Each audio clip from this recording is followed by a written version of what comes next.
main event, the showdown of 1785. Pitt tables his motion, he brings his plan to the House of Commons, and everybody knows this isn't just another debate.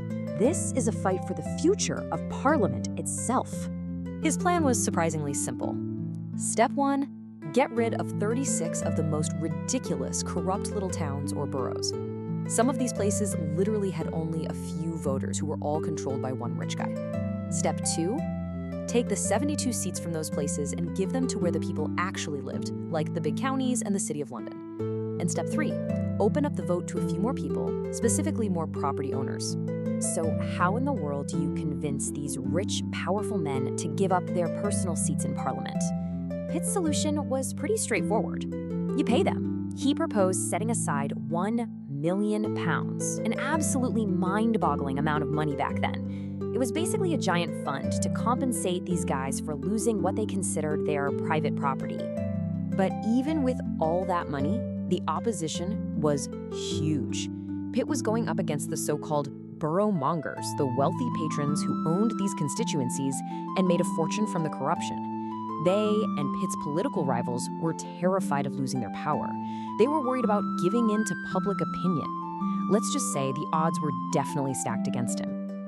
And so it all boiled down to one simple, almost impossible question. Would an institution that was built on corruption, run by men who benefited from that corruption, actually vote to make itself fair?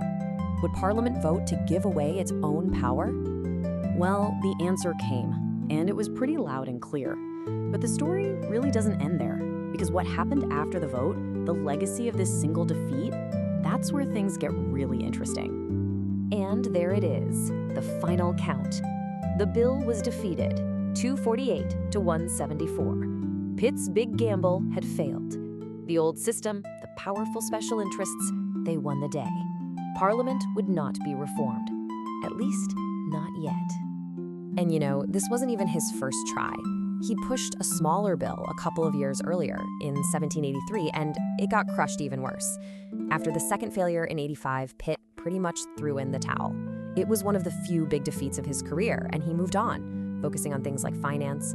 The whole cause of reform just got put on the shelf.